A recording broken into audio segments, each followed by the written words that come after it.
right now, along with Josh Charget. But Maurice Krantz wants it. Road Atlanta, one of the most challenging racetracks you'll find. Home of Petit Le Mans that IMSA runs every year. Brazelton, Georgia, just north of Atlanta.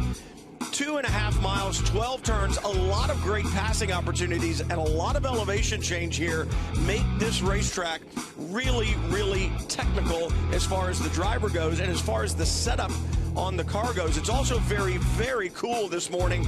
And Jeremy, I think it's going to take the Michelin tires on these prototype challenge cars probably 6 to 8 laps to get up to temperature. Good passing zones, you and I know them, 1, 6, and heavy braking into turn 10. Fabulous racetrack, Brian, and it's a cool, crisp morning here. I mean, the temperatures are a lot cooler than they have been for the rest of the week. So yet another challenge for the drivers. There's a lot of rain last night as well. So I think the track is still damp at the moment.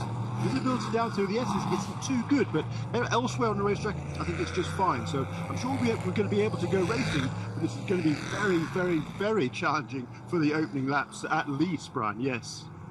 Well, and talk championship, Jeremy. Think about this. Maurice Krantz on the pole. We'll talk more about the grid in just a moment, but he's been on the pole for every race this season. That's 6 pole positions, but that's where he needs to be. He needs to win this race, Jeremy, if he has any hope of winning the championship. Josh Charget starting second in the 54 MLT Motorsports Ligier. All they need to do, by my calculations, Jeremy, is finish 5th. Is that right?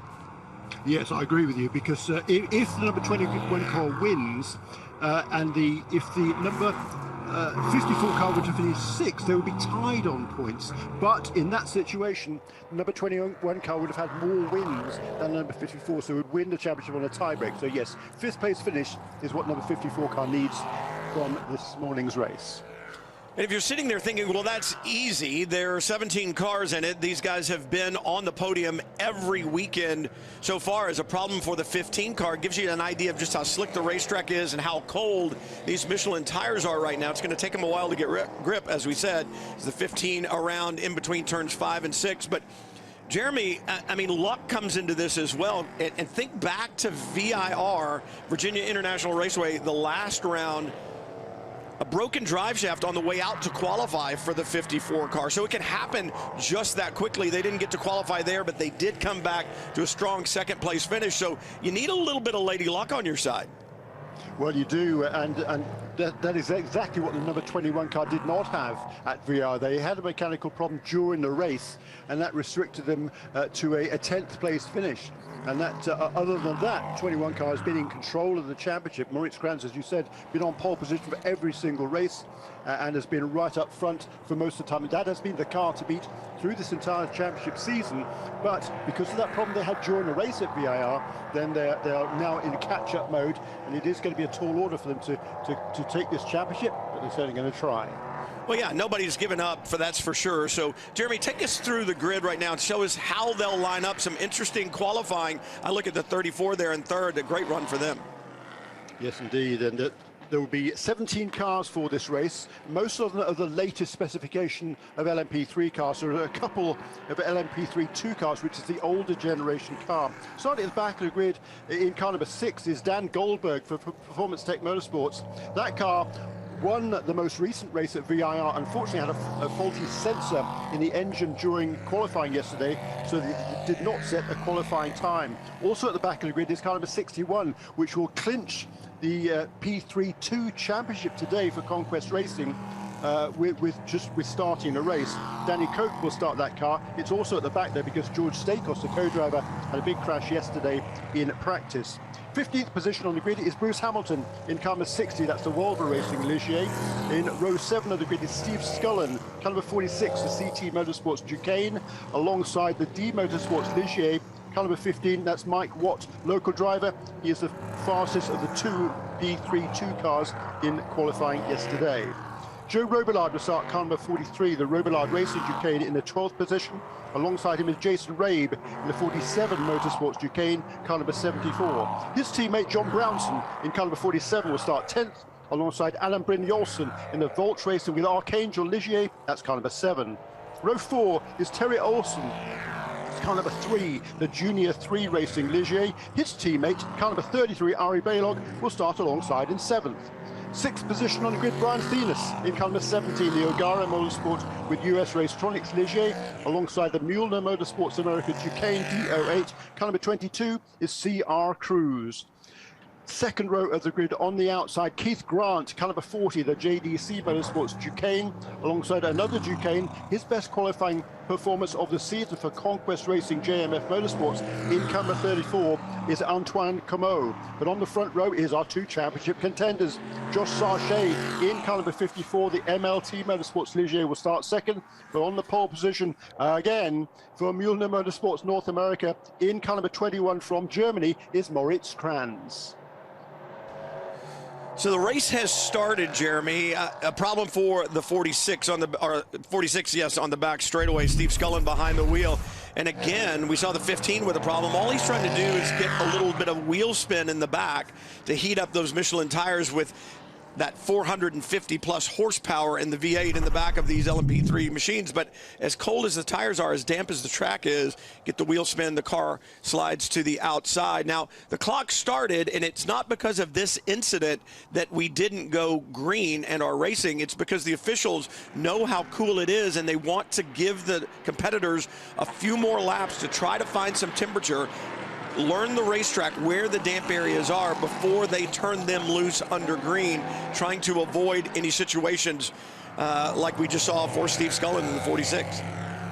Yeah, that's right. I think he's taking the rear wing off that car, so that's going to be, if not the end of that car's race, it's certainly going to require a pit stop to replace the rear wing and see if we can get it going again. So that's most unfortunate for Steve Scullin and his very talented co-driver Scott Huffaker, who is a youngster with a huge amount of potential. In fact, Scott Huffaker, even though he's just 21 years of age, back in 2019, he was one of the class winners in the Petit Le Mans in an LMP2 car. So a very, very talented young man, and hopefully he's going to get a chance to show that in the latter stages of this race.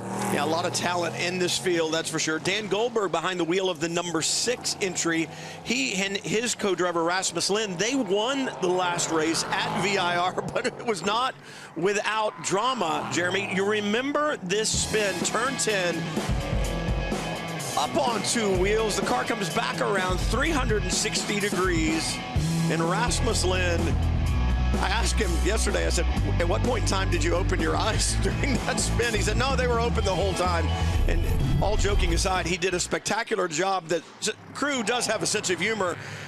This weekend, there are arrows on the airbox on top of that number 6 pointing up. It says this side up on them, and underneath the car on the bottom of it, which you cannot see, hopefully, it says, if you can read this, Rasmus is driving. That's pretty funny. There is a great sense of humour down there. It's a super family-backed team, that Performance Tech Motorsports, with the O'Neills there, Gwen and Brent, who run that team, and it's a super atmosphere. And that was an amazing performance. To tell you, if Rasmus Lind doesn't make it as a racing driver, he'd be as a stunt driver, he's going to have a big future ahead of him. You know, with that spin, it only cost him 2 seconds on that lap. Didn't even cost him a position. Absolutely amazing. And then, of course, at that race, this car had to start from the back because they had a mechanical problem in the qualifying, and came up, and despite that spin, went on to win the race. So perhaps that bodes well for the number 6 car this weekend. Well, it gives you an idea of how hard the hit was when he came back down on all fours. It broke the sway bar connectors on both ends of the car. So the front sway bar and the rear sway bar both were broken. So he drove the rest of the race without that tighter roll control that the sway bars give you. He said the car was a handful in the high-speed stuff. But if you're a fan of IMSA Prototype Challenge Racing, and why would you not be, you'll remember Rasmus Lind made a move on leader Stephen McAleer in what's known as Oak Tree on the final lap, and he said the only reason I was able to make it slowest speed corner on the racetrack, and with the sway bars disconnected, I had excellent mechanical grip. It was the only end of the racetrack where the car really worked well, and I used that to my advantage, and certainly he did. He brought home the victory. They're going to have to load the 46, Jeremy, onto a flatbed, it looks like, or perhaps just pull him around, get him in the right direction, the rear wing off of the 46. And this is just how quickly it happens. Yeah, it's a real shame for Steve Scullin. They just tried to light up the tyres, get some heat into the rear tyres. Unfortunately, just one side of the car gripped and the other didn't, which was somewhat surprising on the straight there, and just turned him square left into the wall. So most unfortunate for Steve Scullin. And you know, it's just kind of one of those things that happens to you at some stage on a damp track like this. There's varying degrees of grip on the different parts of the racetrack, and clearly the right-hand rear wheel had grip, but the left-hand side didn't, and so the car just swapped ends on him. And it looks like that's going to be perhaps the end of his race before it's even started. And that's a great shame, because this team missed the most recent race at VIR, and looking to have a good, strong running here to finish off the season at Michelin Raceway Road Atlanta. And they've had some good finishes. They started out the year well with a top 5 finish at the Roar down at Daytona, and had some good runs in the top 10, but it just gives you an idea as you look at this racetrack. You can see areas that are very dark in the middle of the straightaways and areas that are light. Those light gray areas are where it's dry. The dark gray areas are where it's still damp, and I think that's what caught Steve Scullin out. And you said it, Jeremy, it's like one side of the car gripped up, the other didn't. And when you see these patches of moisture on the racetrack, you can see how that could easily happen. It's going to take a while for it to dry up as well. The sun will be bright, and that will certainly help things, but it's going to take a while as parts of the racetrack, the back straightaway where they're trying to get Steve Scullin's stricken number 46 off the racetrack, it's still in shade. Yeah, and very, very chilly this morning indeed. And you're talking about that grip, the levels of grip on the rear end of the car. I remember a race back at Silverstone, way back in the 70s. It was a standing start. The car was on the grid. Unfortunately, some oil had leaked out underneath one of the rear wheels on the grid. And as the driver accelerated away at the drop of the green flag, as it was in those days, actually drop of the Uni Jack flag in those days, the car just instantly swapped ends on the starting grid. He swapped ends, and it was the most amazing thing I've ever seen. That vision will remain with me forever. But it just shows you that it can happen at the drop of a hat. Just one thing doesn't work in the way you think it's going to. All of a sudden, the car is pointing in the wrong direction. Well, this is not what our pole sitter Maurice Krantz wanted to see, these extended laps under yellow. He's saying, let's go, guys. And the reason is he needs to try to get away from the 54. He's not going to have as much time if we had done the full 1 hour and 45 minutes race. And so he wants to get going, wants to get this thing underway. His championship hopes lie in getting that 21 out front, handing it over to Ugo de Wilde, and seeing the 21 cross the checkered flag first. But right now, those opportunities, those laps ticking away. And for Dakota Dickerson and his teammate Josh Sargé behind the wheel of the 54 right now, second place would do just fine. So they're more than willing to watch the clock roll. Yeah, that is true, but by the same token, this is a 1 hour and 45 minute race, and what this full course caution will help with is the fuel consumption and the timing of the pit stops, because the Ligiers, they can do maybe 54 minutes or so on a tank of fuel under green flag conditions. That's about exactly halfway through this race. So with these caution laps, and therefore using less fuel, that will just widen that pit stop window just a little, well, a fair bit actually at this stage, because we've already had 3 laps, almost 4 laps under caution, and we've burned up what, nearly 8 minutes, over 8 minutes of this race. So that will help with that pit stop window and just give them a little more leeway as to when they can make what they hope to be just one pit stop during this 1 hour and 45 minute race. And those pit stops, there is a minimum pit stop time, 105 seconds here at Michelin Raceway Road Atlanta. So from the time you cross the pit in timing loop to the pit out timing loop has to be 105 seconds, that minimum time, and you want to cut it as close as you possibly can. And they do that because it helps limit the cost of running these cars. You don't need a full pit crew there to change 4 tires and put fuel in. You don't need the fueling rig. You just need to be able to take the time to get it done. And so it's one of those things, I shouldn't say the fueling rig, that you need to have, but you don't need all the air guns. You're not have a full crew to do the 4 tire change. And so with that minimum pit stop time, Jeremy, it really helps save some cost. It really does, very much so. And that minimum pit stop time is only if you refuel the car. If you come into the pits for any other reason, even to change drivers or even change tires or do anything else, then there isn't a minimum pit stop time. But if you refuel the car, then yes, you have to be, from the moment you come into the pits to the moment you leave it, there has to be a minimum of 105 seconds. We see the number 15 car now coming onto the pit lane. This car qualified back in 13th position on the grid. This is Mike Watt, local driver from the Atlanta area, and we saw him spin on the first warm-up lap, didn't we? But he's clearly caused a little bit of damage to the nose of that car, so they're going to come in and have a look at it and then send it back out again. And seeing as the field is still under caution, they should be able to replace the nose if that's what they want to do, or whatever else on this car, and still remain on the lead lap before the start of this race. Yeah, now's the time to get it done. And you look at the 15 car sitting there on pit lane. It's a Ligier. It's the JSP3, because that's last year's, the older model car, runs in the P3-2 category. Only 2 P3-2 cars running this weekend. The 61 driven by George Stakos, Danny Koch out there as well, and the 15 fighting for honors in P3-2. We speak of 2, Jeremy. There are also 2 chassis manufacturers out there, the Duquesne chassis and the Ligier, and you can tell by looking at the nose on those cars which is which. The Ligier, a slightly rounder center section on the nose. The Duquesne just a little bit more squared off, a little bit more narrow. Yeah, and they do seem to be pretty closely matched, but they do make their speed in slightly different areas. They have different strengths and weaknesses, if you like. And the Duquesne tends to be a little bit more slippery. It gets down the straightaways just a little bit faster.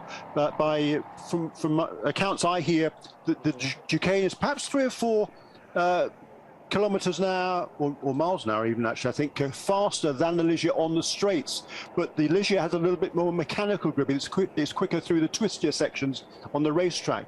So it's going to be an interesting and intriguing contest, I think, between these 2 cars during the race. And so far as the effectiveness of each of them is concerned, you know, there's 1 car of each on the front row of the grid, so clearly not much to choose on the overall pace of these cars between the Duquesne and the Ligier. More than just simple bodywork being replaced there on the 15 as they're in pit lane. A couple of more changes, and why would you not do it? Now's the time to get it done while you're under full course caution. They'll get it buttoned up and get that car back on the racetrack. And Jeremy, we were talking about the grid. Maurice Krantz, I mean, just a spectacular job all year long. Every pole position opportunity he has taken advantage of. 6 poles on the season. Not at all uncommon to see the 54 up there, but hats off to the 34, Antoine Comeau. Good job of qualifying that Conquest Racing Duquesne in 3rd. That really shows the improvement, I think, that Comeau and Colin Mullin, his teammate, have been making behind the wheel of the 34 all season long.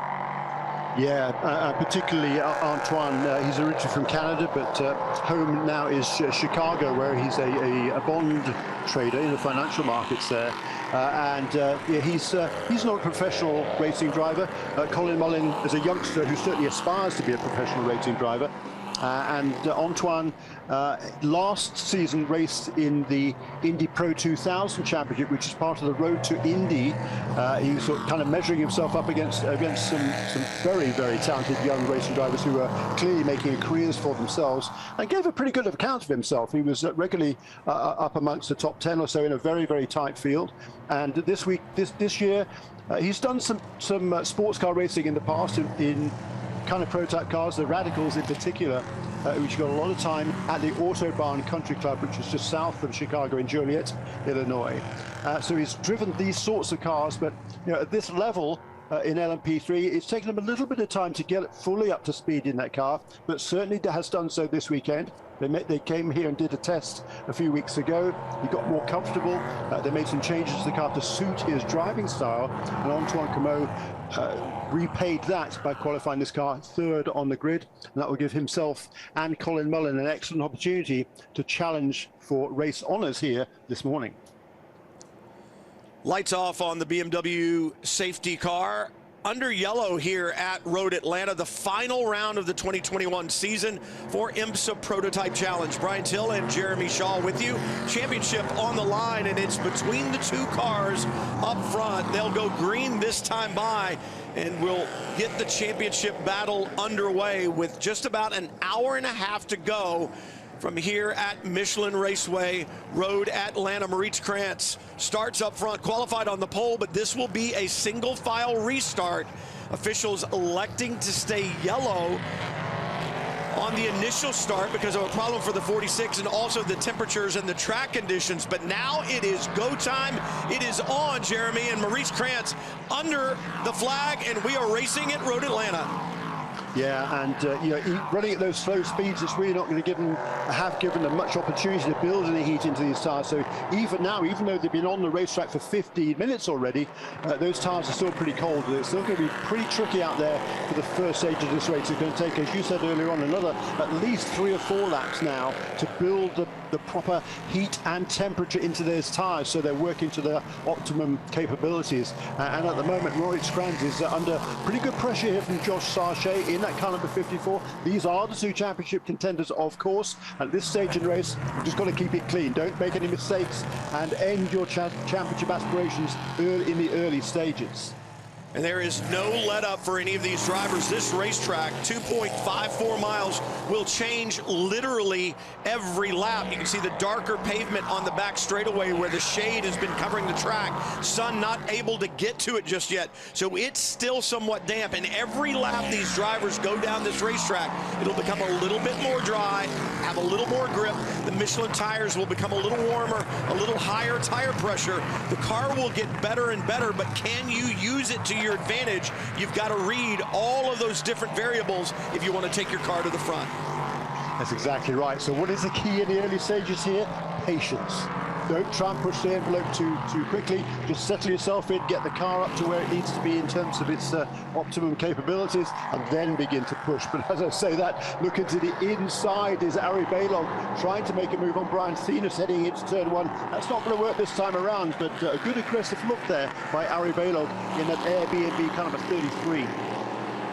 A lot of rain last night as a frontal system came through the Atlanta area, and so even though the racetrack will dry, the grass, that red Georgia clay to the outside, will stay damp probably for the next day or so. So if you get off the racetrack and into the grass, you're going to go for a ride. That is for sure, as Joe Robillard in the 43 under attack from the red and blue number 6, the Motel 6 entry. We talked about Dan Goldberg and Rasmus Lindh, their win last time out at VIR. They're trying to move forward after their problems in qualifying. Yeah, and of course, first lap there for CR Cruz, the car number 22. He slipped all the way from 5th on the grid, all the way back to 11th, so he's got some work to do. CR Cruz is from Houston, Texas, actually originally from Dallas, and he was a very talented and aspiring young professional a dozen or so years ago, and then moved away from the sport, has come back in again, primarily as a driver, coach, and even manager over the last few years. So we see as, whoa, that was close. A great save there for Dan Goldberg, who's been nice and sensible in the early stages, not pushing the limit too hard, making up for that mechanical problem in qualifying, but he held on to that car under braking. But for CR Cruz, he's been racing in the LMP3 Championship in Europe for the last 18 months or so. So he has got some racing under his belt, but this is his first race in the US in quite some time. Dan Goldberg that last lap. Taking a look inside, Joe Robillard down into 10A, the left-hander under heavy braking. We see this a lot when the tires haven't quite gotten up to temperature yet. These drivers on the brakes hard, weight on the front of the car as it transitions to the front under heavy braking, and then perhaps a downshift just enough to break those rear tires loose. Dan Goldberg with a good job of saving the car right there under that heavy braking, trying to move forward. And Jeremy, you were talking about CR Cruz. He's run the last couple of years in Europe, as you said, in the LMP3 category, and he's done a lot of driving with Garrett Grist, who's also in the series today. Grist, 2 starts on the season, actually has the fastest race lap in both races that he's run. But the thing about CR, while he may not have been driving all these years, he's been the spotter for Will Power in the IndyCar Series and Roger Penske team since 2008. And there's a problem. I'm not sure which Mueller Motorsports entry that is down the back straightaway, but off the pace, refired, trying to get life back in that V8 and back to pit lane. Who is it? It's the 22. Yeah, CR Cruz, and so clearly had a problem on that on that first lap, and he doesn't seem to be on the power at all here, just coasting down the back straight toward the chicane, and doesn't seem to have any power on that car. The lights come on now, so maybe he has, yeah, maybe he's fired it up again. I don't think he won't have lost a lap. He certainly has lost a lot of ground to the race leaders, and his teammate, meanwhile, Moritz Kranz, just resets the fastest lap of the race, 1:20.25. And to put that into perspective, his pole time from yesterday to qualify on the pole position was 1:16.3, so a full 4 seconds slower than that in the early stages of this race, with the tyres still coming up to temperature and not yet at full capabilities. The lights off and then back on the 22. So you can also see our crews in the cockpit of that car with the sun shining through that windscreen, looking down and to his left. That's where the dash is, with a lot of the buttons and dials. And you've got to believe there's some type of a reset that he was trying to effect as he was coming down the front straightaway there. You could definitely see him looking down and left. The lights off on the 22. Then they came back on, indicating that it was back under power again. But I'm not sure that it's well, Jeremy. It looks to be intermittent at best. Yeah, that's a great shame for CR, because as you say, he's been very much looking forward to racing again on American soil. As you say, he's been involved in the sport in all sorts, in just about every capacity possible, except for driving for quite a few years. And then he did get an opportunity to race in the European Series, and seems to have got some power again now. So it's one of those electrical gremlins again. Oh, they're so frustrating, aren't they? I was laughing with one of the team members on one of the teams yesterday and said, why can't we just have carburetors again? It was real easy when they were cold. Yeah. You just hit them to make sure that there was some fuel down in the bowl and the floats were free. And now we've gone to such sophisticated machinery that the technology is fantastic when it works. It's like your cell phone or your laptop. When it's not working, it can be frustrating, but nothing frustrating right now for Moritz Kranz in the 21 as he leads by almost 3 seconds over Josh Sargent in the 54 as Cruz comes to pit lane. And for Moritz Kranz, all he can do is what he's doing right now, and that is run out front. You really can't think about where your competition is. He knows he has a job, just like every other race that you go to. The job is to win the event, and that's what Kranz is trying to do right now. He'll hand over to De Wilde at the pit stop, but doing all that he can do, staying out in front, and we'll let fate lay the cards where it may once we get to the checkered flag in 1 hour and 22 minutes. Yeah. So still a long, long way to go in this race. The sun now rising a little bit, and getting a little bit more temperature onto some of the racetrack, but turn one's there still in shade, and that's always a very daunting corner, even when you got the full sun and lots of grip. It's a very, very fast corner, and you've got to be totally committed through there. So it's really tricky now, and this four-car train of cars here with Dan Goldberg at the back. He knows he's got a fast car. He knows he's got a super fast teammate in Rasmus Lind.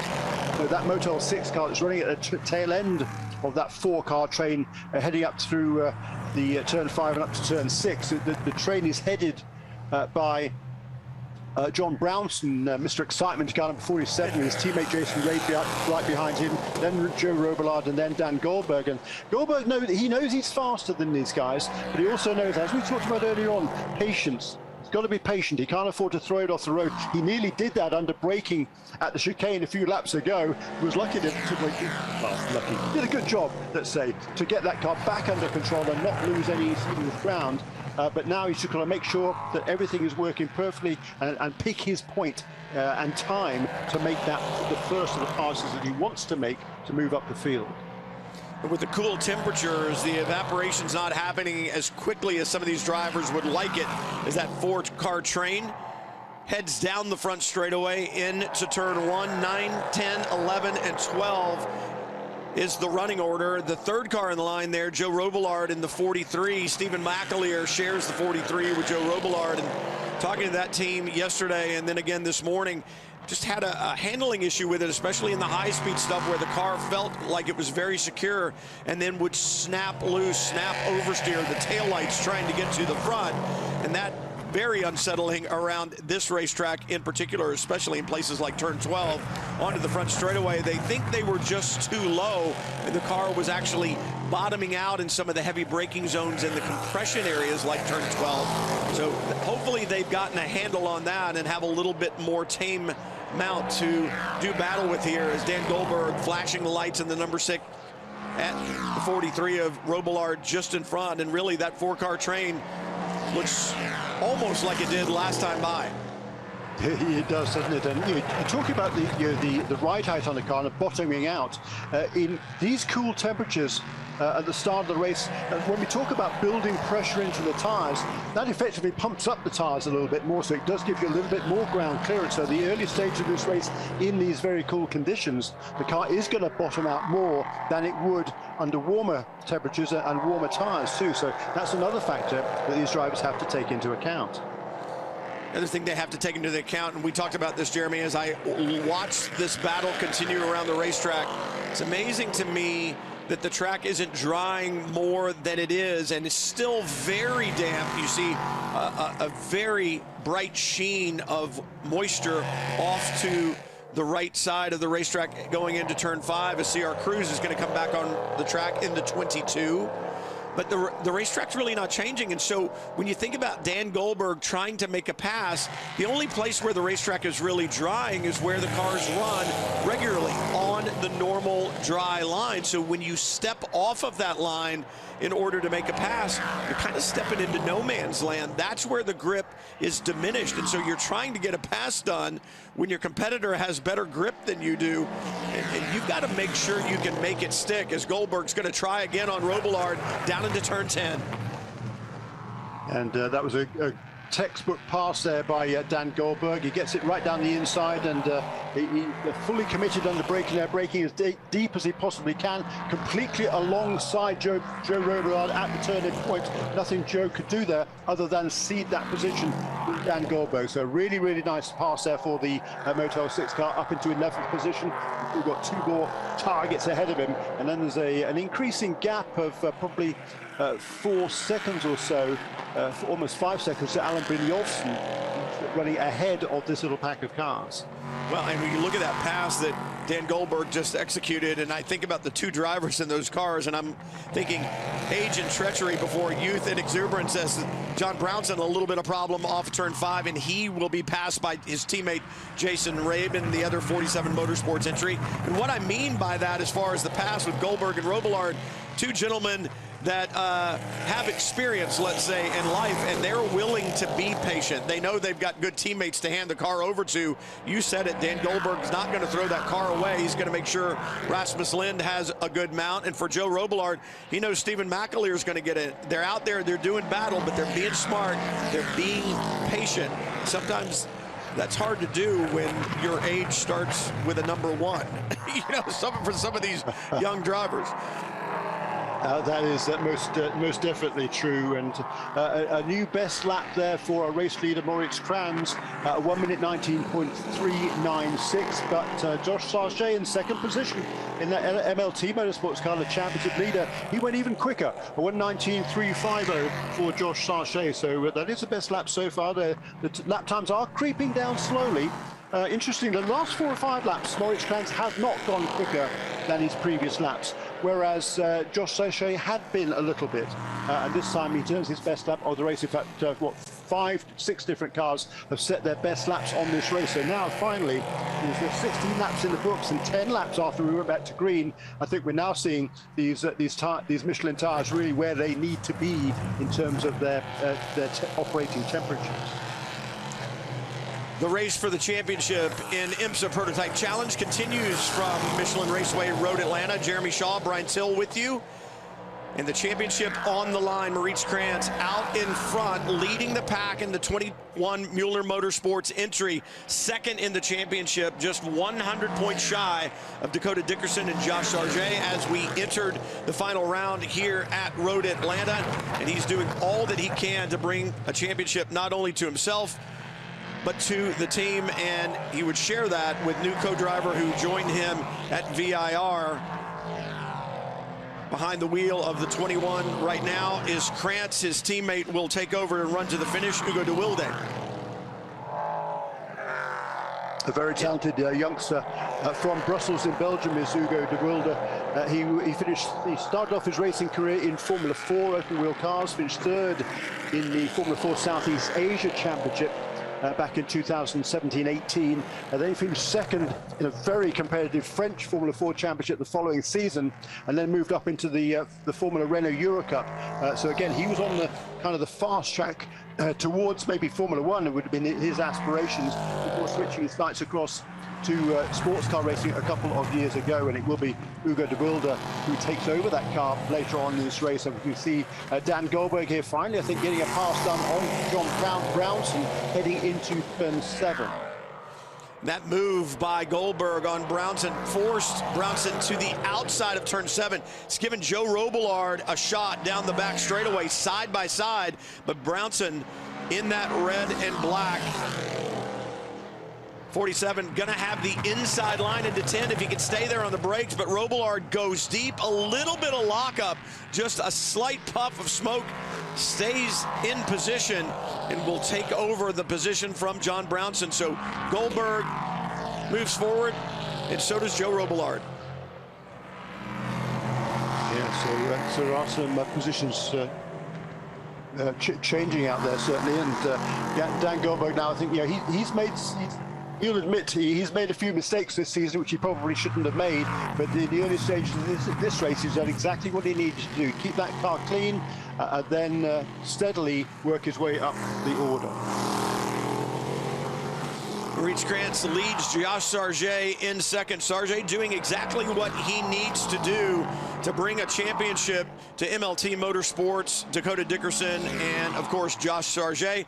And I look at the order right now, Jeremy. Sargent really in the catbird seat. They need to finish 5th or better. They're running second, and he's got about 6 seconds on Antoine Comeau in third, and he's about 12 seconds off of Krantz. He's in this, call it an island, on an island between first and third. No one's around him, doesn't have to worry about traffic. Just focus forward, put the laps in, hand the car over to Dakota Dickerson at the stop. Yeah, and for some reason there, Josh Sargent turned a very slow lap last time around at 1:22. Maybe there was some traffic that he had to deal with. It cost him a lot of ground there. All of a sudden, that gap between first and second has extended out to 12 seconds. And third place, Antoine Comeau, didn't click on that last lap either, 1 minute 20.3, as opposed to Moritz Kranz's new fastest lap of the race, 1 minute 8.8 for our race leader.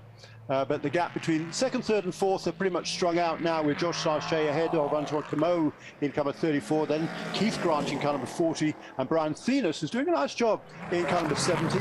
Third prototype race. Got a lot of experience in the past, though, has Brian Thenis in that car number 17 for the O'Gara Motorsport US Racetronics team.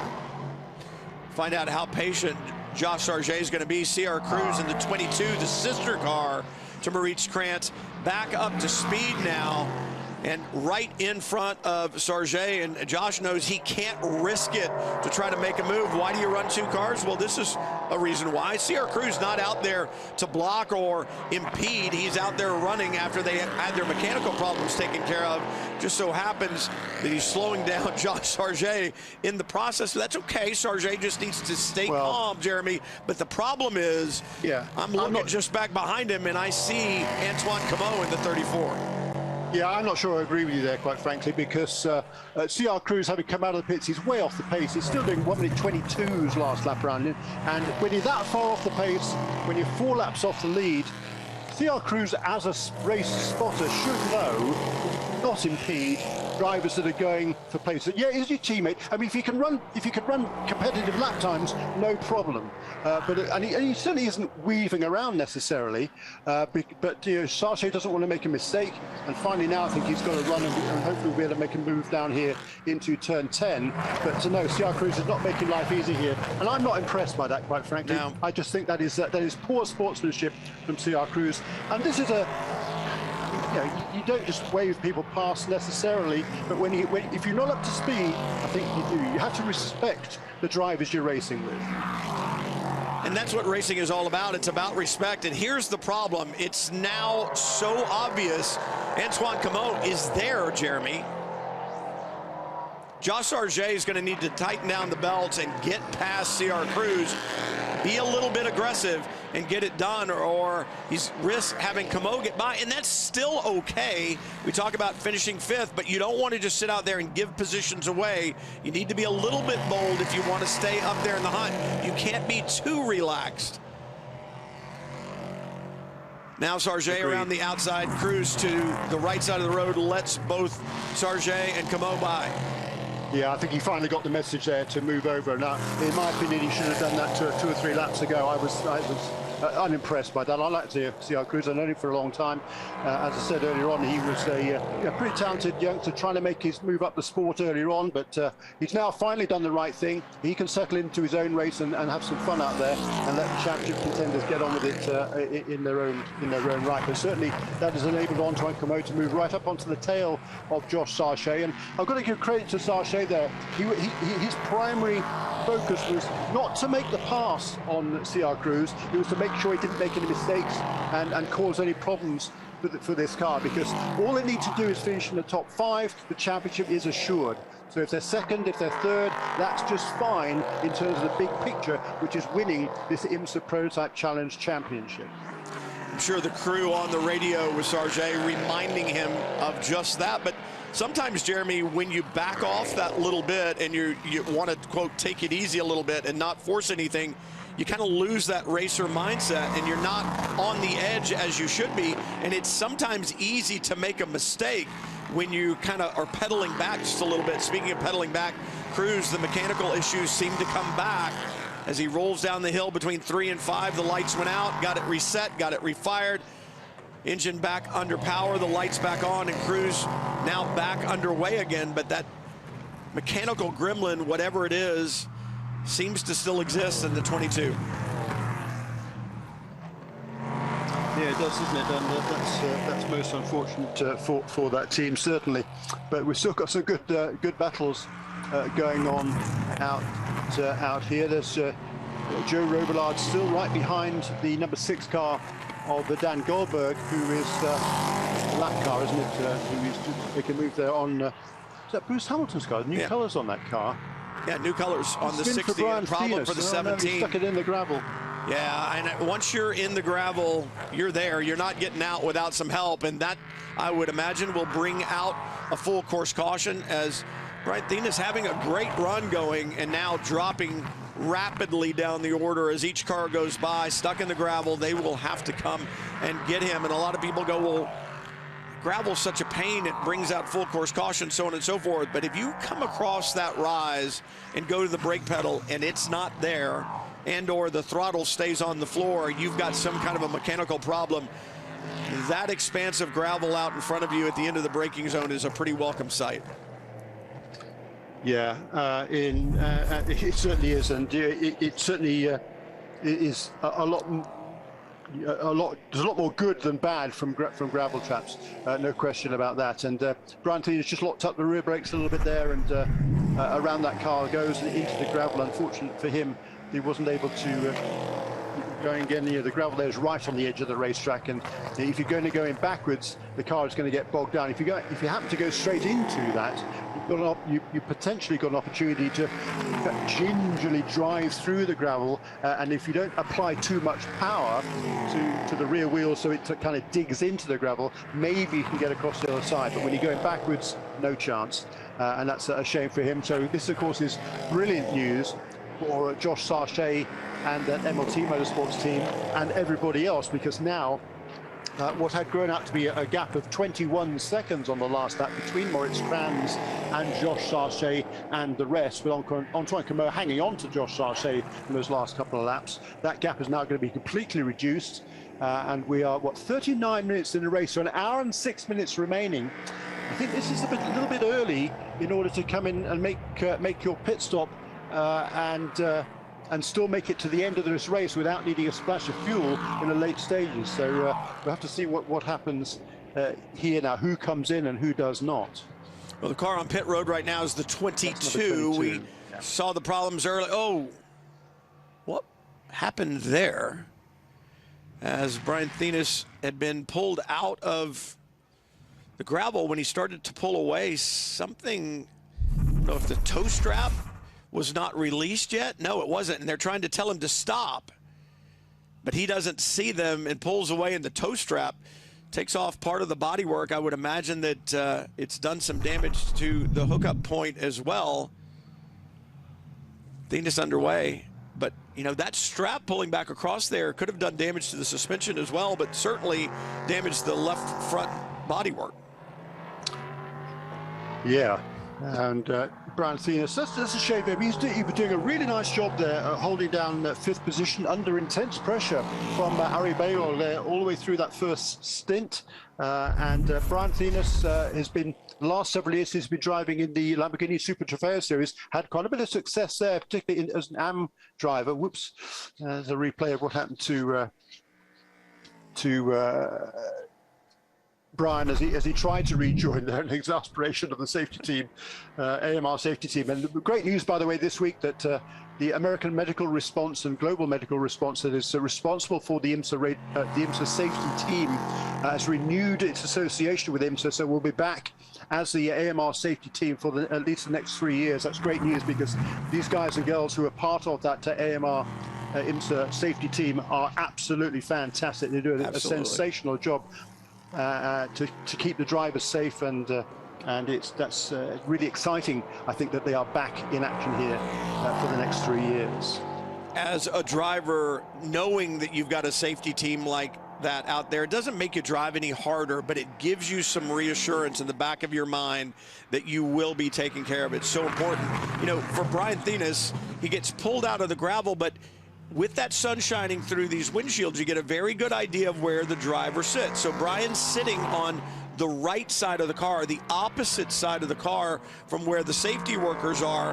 And it's hard when you look down into that car from the right side. The panels come well down. If you look up to the left, it's kind of hard for him to see the safety worker's hand saying, stop, stop, stop. He's been pulled out. He thinks they've unhooked him, so he pulls away, and they're sitting there going, wait, wait, wait, wait, wait.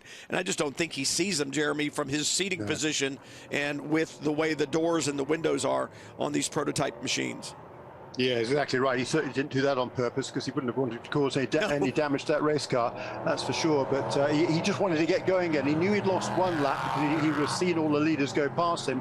He didn't want to lose the second lap, so he wanted to get back in the fray as quickly as he possibly could. So he's able to do that, and that damage, they should be able to repair that without too much difficulty, I think. And as I was talking about Brian, a lot of success in the Lamborghini Super Trofeo Series, but way back he raced in Formula Atlantic. He probably raced against you, Brian, did he? In the old days in Formula Atlantic. He's not that old. Lights still on the safety car, and with 1 hour and 2 minutes and change to go from Michelin Raceway Road Atlanta, the final round of IMSA Prototype Challenge for 2021, and the championship in this hard-fought series yet to be decided. The pit lane is open, obviously, because the 21, the leader, has come to pit road. Yeah, with 62 minutes to go. This is really interesting, who comes in and who doesn't, because I think if the leader comes in, the problem is they can come in now under yellow. They can take on their service with a minimum pit stop time of 105 seconds. They will not lose a lap. So they will be able to get that car refueled, get back onto the racetrack, still without losing a lap to anybody who elected not to pit. And I think there are 5 cars on the lead lap that did not pit this time around. But the bad news is, with 62 minutes remaining, and it'll be 60 and maybe about 57 or 8 when we go back to green, they're going to have to really save some fuel to get to the end of this race without requiring another splash of fuel in the late stages. So this is all that good work that happened so far as the team's strategies are concerned with that extended full course caution at the beginning of the race has now been completely undone.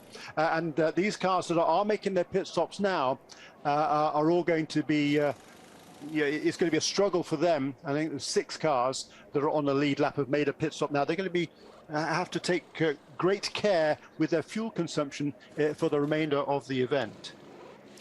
So you probably have right around a minute to get the stop done. It's probably 35 seconds or so, the delta through pit lane.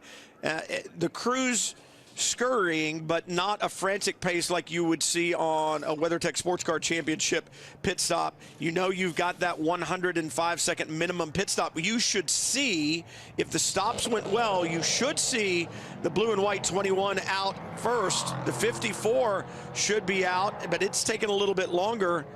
They're going to drop back just a little bit, one position on the stop. Interesting, the 7 car moves forward. I would imagine Trent Hinman now behind the wheel, taking over from Alan Brynjolfsson. Yes, indeed. All the driver changes will certainly have been made there, and they'll have the teams will want to make sure that these cars are absolutely brim full of fuel. And even then, as I say, well, they are going to have to save a little bit of fuel to get to the end of the race. They're not going to be able to run absolutely flat out the whole way. The thing about Road Atlanta, Brian, and you will know this as a driver who's had success here at the pass, that downhill run into the chicane at turn 10A, you can lift off very, very early there, going down that straightaway, and still carry that same speed all the way down into the braking area. By lifting off early, that is how you save fuel in these cars. Well, and you can do it between 3 and 5 as well, Jeremy. Any of the downhill areas, you can get that coast going, get off the throttle a little bit, let momentum, let gravity pull you down the hill and save that little bit of fuel. The thing that's important is these drivers know from the get-go that they need to save a little bit. And we talk about that a lot in endurance racing. Don't tell me with 10 minutes to go in my stint I need to save fuel. It's too late at that point. If I'm getting in the car and I need to save, let me know now, because I can save a smaller amount per lap over more laps and still have the fuel save that I need. If you need me to do it in the final 10 minutes, I've got to save a massive amount in a lap, and that is hard to do without losing a massive amount of time. It certainly is, and you know, for 3 of these teams, number 3 of Terry Olsen, number 74, which is Jason Rabe, number 47 of John Brownson, they've all elected to stay out. They stayed out one more lap. They're still on the lead lap. They were running 3rd, 4th, and 5th. They now have come onto pit lane while the caution is still underway, so they will be able to get back onto the racetrack, I think, without losing a lap. But quite likely they will be going back to green this time around, so they might not have caught up with the field by the time the green flag waves. So that's kind of you know, the risk you take by doing that one extra lap. It'll give them an extra couple of minutes worth of fuel. Could be critical in the later stages of this race. So we'll have to wait and see. The lights are still on the safety car as they're headed down the back straight away. So maybe this little ploy here will work in their favor. If we don't go back to green this time around, then those 3 cars will be able to get out on racetrack and haul up to the back of the field before we get back to green. And like I say, there's extra, what was it, 2.5 minutes for the safety car behind the safety car last time around. That could work out into their favor. So the 2 cars that have not yet stopped are Keith Grant, car number 40, and car number 33, Ari Balog. The problem for them, of course, now, unless there is another full course caution fairly soon, they are going to, when they make their pit stop, they're going to have to make it under green, and almost certainly will go a lap down. Okay, so they're coming in now, and they're very fortunate, I would suggest, that the safety car did not come in that time around. I don't know why it didn't, because the track seemed to be clear, the safety team was out of the way, but we have not gone back to green, and that is going to give now the opportunity for the number 40 car and the number 33, Keith Grant and Ari Balog, to make their pit stops and be on the same sequence of everybody else, but crucially, with 4 or 5 minutes more fuel for the closing stages of this race. So when this is done, now everybody has made their pit stop, except for number 17, actually, which got its lap back because they did not pit when the other leaders did. So it's back on the lead lap. It's car number 17, I believe. Or is it? I have to wait and see until they all come past. No, maybe it isn't. But they were hoping to get back on the lead lap and then make their pit stop. But everybody else, I think, has made a pit stop right now. And so Hugo de Wilde in car number 21, having taken over from Maurice Krantz, he has retained the lead of the race. In second place now with a big jump, having come into the pits in the 7th position, Trent Hinman in car number 7. That's going to be really interesting to see him charge in the later stages of this race. A great pit stop by that number 17. 17, the Volt Racing with Archangel guys have got that car out in second place ahead of the championship leader Dakota Dickerson in third. And his fellow former Team USA Scholarship winner, Colin Mullin, is taken over from Antoine Comeau in car number 34 in the 4th position. And then Rasmus Lind, the winner last time out in car number 6, the spin and win Swede, is in 5th position in that Motel 6 entry. 55 minutes to go from Michelin Raceway Road Atlanta to crown a champion in IMSA Prototype Challenge competition for the 2021 season. Lights still on the BMW safety car as they lead the field around down the back straightaway. And interesting, we talk about saving fuel and coming in at the very beginning of the window. Obviously, for the 40 team and the 33, they didn't feel that they could make it. So who was right and who was wrong, Jeremy? We'll find out in 55 minutes, maybe a little bit less, whether the leaders, the 21, the 7, the 54, the 34, the 6, do they have the fuel to make it to the checkered flag? Yeah, this is going to be really interesting in the latter stages of this race. We'll see what sort of pace these guys can do. Dakota Dickerson in the past has shown that he's able to get really, really good fuel consumption on that number 54 car. And I think he's going to have to do the same here. But still, we're not going back to green. I don't know why this caution has been extended this far. Is there another incident out on the racetrack? I've not seen one. And interesting, too, for the 40 car, you look at brothers Keith Grant, David Grant. They have qualified well all season. They've been in the top 5 every qualifying. In fact, only one out of the top 2 rows. So in the top 4 most of the time, with the one exception. But what they haven't been able to do is parlay that into the same type finishes. They were 3rd at Daytona, but then an 8th, a 4th, a 13th, and another 8th. So that strategy side of things, perhaps, and a couple of mistakes by drivers from time to time aren't getting them the finishes that they want. So are they rolling the dice here by coming in late, or are they doing the right thing and saying, hey, we're going to be able to run at full power to the checkered flag while these other teams may have to conserve a little bit? That strategy may have been the right one had we gone back to green a lap or so ago, but right now with this extended full course caution, all that's allowing the leaders to do, those top 5 cars, is continue to save fuel. And the longer we go, the more fuel they save. But the lights now out on that BMW safety car. We should be going green this time by. Yeah, and I noticed on this lap that several cars have changed positions on the racetrack, so I wonder whether the reason for this caution being extended was that there was some confusion as to who should be where, positioned where on the racetrack relative to the other cars, and the race control just getting that sorted out. I'll try and find out a definitive answer on that one, but that's about all I can suggest at the moment. But as you say, the lights are out now, so we're going to go back to green, and this is going to be with 52 minutes remaining. So this extended caution period again is really going to help the cars that came into the pits earliest, because now they've got at least probably 3 less laps that they would otherwise had to do, 2 less laps probably than they would have had to do under green flag racing if it goes green all the way to the finish. Well, Brian Thenis must have gotten his lap back. He's the leader as they come down, not the leader in the order, but the leader on the racetrack. The lead goes to the 21 of Ugo de Wilde in the 2nd car in the sequence, the blue and white number 21. Thenis has gotten his lap back, but he's got a long way to go to get back around. I still show that car is not pitting.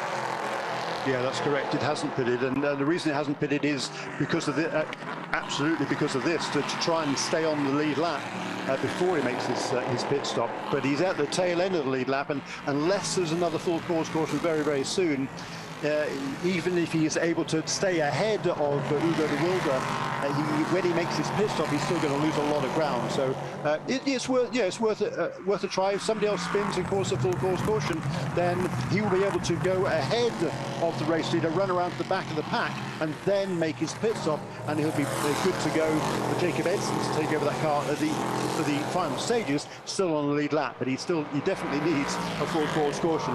And so far on this lap, everybody seems to be nice and clean on this first lap of green flag racing. Thenis going to stay to the left side of the racetrack, and why would you not? He's got a known commodity underneath him, Jeremy. His tire's a little bit warmer. He knows the track. But DeWilde around the outside, he is gone. Trent Hinman next in the order to try to get past the red, white, and blue number 17. Yeah, so heads-up driver there by Ugo DeWilde, the youngster. And he's able to make that pass. Just 18 years of age is Ugo. Actually, not the youngest driver in the field. That would be Tyler Maxson from Bogart, Georgia, local driver making his debut this weekend, sharing the sister car to the race leader, the number 22 with CR Cruz. That car is it running again now? Yes, it is running, but it's 6 laps off the pace. But Tyler Maxson making his debut this weekend. He's raced previously in the Mazda MX-5 Cup Series with some success, and also in the Michelin Pilot Challenge Series with IMSA over the last couple of years. A very talented youngster indeed. Yeah, and a 2-time champion in SRO TC competition, both in TCA and TCR. But this prototype, the IMSA Prototype Challenge LMP3 machinery, a whole new ball game for Tyler Maxson. You said the 17-year-old out of Georgia. And a big weekend for him to be able to step into this prototype stage on a Petit Le Mans weekend here at Michelin Raceway Road Atlanta. That is a big, big deal. They've not had things go their way, some type of a mechanical gremlin on that 22, but Maxson having a good showing, and he will take this and the experience that comes with it and move on down the line in his racing career. Talk about moving on down the line. The 7, Trent Hinman, not able to get past Thenis and move forward. In the 54, Dakota Dickerson right behind him. Dickerson, talk about young talent, Jeremy. He's fast and he's smart. That's how you win an F3 championship, an F4 championship. And he's trying to add an IMSA Prototype Challenge championship to his resume. He's got to be hyper smart right now. Know when to press, know when to relax a little bit. He'd love to get past Hinman in front of him in that bright number 7. The yellow bright Volt machine, but you've got to measure the risk and reward. The 60 just behind him, Tonise Kazmits, that bright orange 60, is not in it for position. So I'm sure he doesn't want to let Kazmits by because he feels like over the long run he's going to have a better car, and he doesn't really want someone else up there that could create a problem for him. But you got to really measure the risk reward once again and decide, you know, do I keep pressing forward and try to keep him back there, or do I let him go at some point in time? Yeah, that's exactly right. That's the conundrum that he faces now. And hats off here to Brian Thenis, doing a really good job. Yeah. He's not weaving around. He's not being defensive. He's doing some very good lap times, in fact, to keep himself there. At the first car 1 lap down, and Trent Hinman unable to make a pass there. But for Dakota Dickerson, his major worry now, I think, is that car behind him rather than the cars in front, because he knows how aggressive Tonise Kazmits can be and how fast Tonise Kazmits can be. As we see a spin there for that's Garrett Grist, who was one of the contenders we're looking to win this race in that number 33, taking over from Ari Balog. Let's have a look, see what happens. Oh, there's that rear lockup again. Yeah. We've seen that at least 3 times. These cars seem to be very sensitive towards that final downshift, perhaps in the braking zone. You can see the 33 had a little bit of steering in, beginning to change directions to enter the corner. And perhaps that last downshift just kind of locks the rear tires for just an instant. And then the rear wing wants to become the front wing. The back end of the car wants to head to the front. And that's where you've got to go to work and try to keep it back there. Grist with a good job not to spin, not to get into that gravel there in turn 10. He's back underway, but that's cost him time. Yeah, it's a very good, very good point indeed there, Brian Tillett. It's a new fastest lap of the race, by the way, by Grist's teammate Mike Skeen, who's taken over from Terry Olsen in number 3 car, running in 6th position in this train of cars. He's now queuing up behind Brian Thenis, and now finally Brian Thenis heads to the pit lane. That's going to unleash Trent Hinman, Dakota Dickerson, Colin Mullin, Rasmus Lind, and Mike Skeen, all in a train of cars there behind him. Well, and think about this for Dakota Dickerson, that bright orange number 60 just behind his orange, blue, and white 54. It's a liability and it's an asset. Tonise Kazmits is a lap down, so he's not fighting for position, but he's running a good pace, and that's really important because he's just in front of the 34 of Colin Mullin, and that's going to keep Mullin, who is in it for position over Dickerson, it's going to keep Mullin at bay for a little bit. So Dakota doesn't really have a problem with the 60 behind him, I don't think, Jeremy. As long as he's running a good pace right there and he's not pressuring Dakota too much, it's actually an asset for him as long as he can hold back the 34. There's a pit stop for the number 74 there, Courtney Crone. Not quite sure why that would be. She was running in the 9th position, having taken over from Jason Rabe in the second of the 47 motorsports entries. Her teammate Dario Cangalozzi was just ahead of her in the 8th. No, it's reset itself now. She's not trailing in the pits. That's weird. Not quite sure what happened there.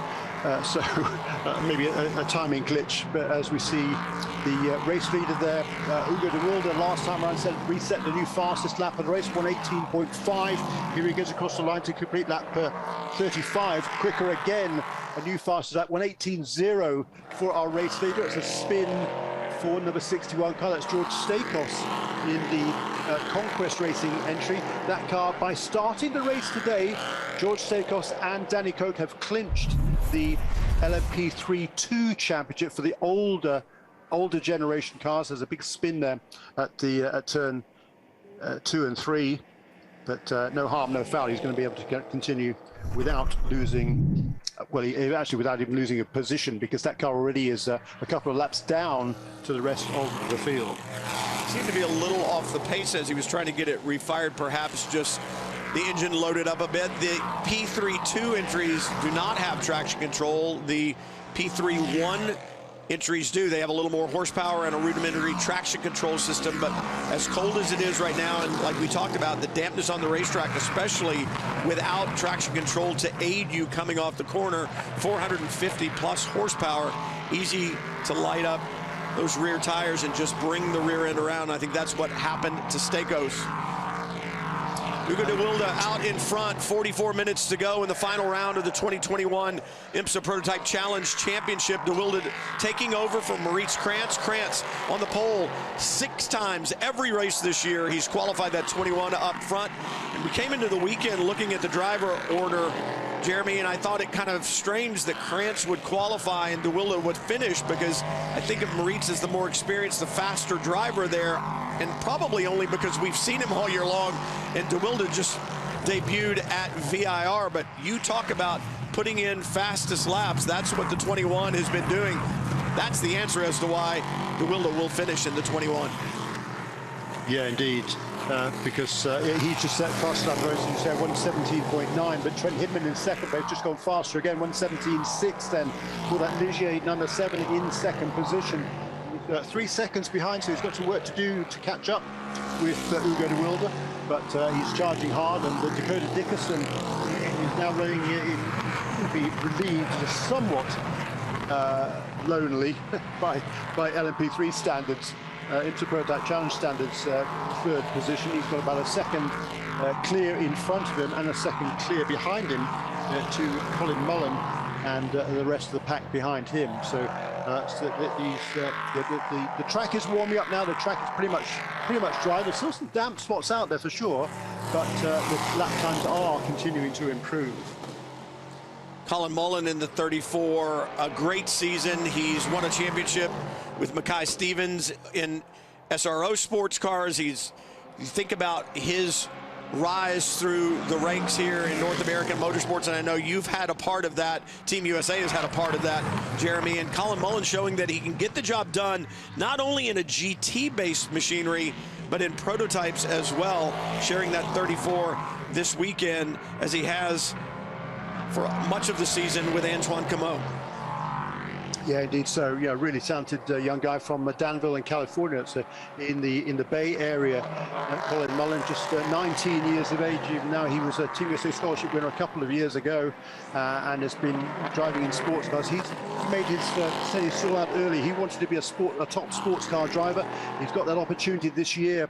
We've driven various cars over the past. He won a championship in the SRO series last year with Andretti Autosport as teammates with Jared Andretti. Now he's got an opportunity with John Farrow from JMF Motorsports and Conquest Racing West to drive this, not only this P3 car, but also a GT4 Mercedes as well. And you say he and Mackay Stevens actually took that series by storm the latter part of the season. and Colin Mullin doing a nice job in this car as well, currently running in the 4th position. This battle just behind them, a little bit further back behind them, David Grant in car number 40 and Garrett Grist making up for that spin in car number 33. And I talked about Courtney Crone making a pit stop. I think she must have done. Maybe it was a penalty. I didn't see a reason for a penalty, but I think it might have been a penalty for number 74 machine of Courtney Crone. But she is still on the lead lap in the 11th position, as we see a spin there for Tony Skazimets. And by the way, the reason that that caution was extended, I heard from race control Todd Snyder, the race director, kind enough to get back to me by text to confirm that the reason for the extension of that caution period was because basically the drivers didn't know how to figure out the class split. Before we go back to green flag racing, after full course caution, 2 classes are split. So the P3-1 cars will be ahead of the P3-2 cars, and there was some confusion there as to how that should be completed. That's why the caution was extended. But now we're clean and green, and the lap times are just continuing to come down.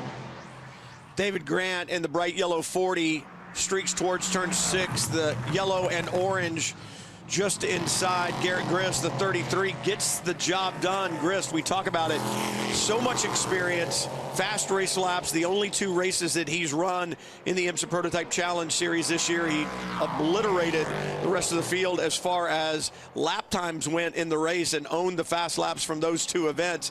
A lot of experience in LMP3 machinery in the Asian Le Mans Series, European Le Mans Series, Michelin Le Mans Cup over in Europe, and he's putting that experience to good use behind the wheel of the 33 today.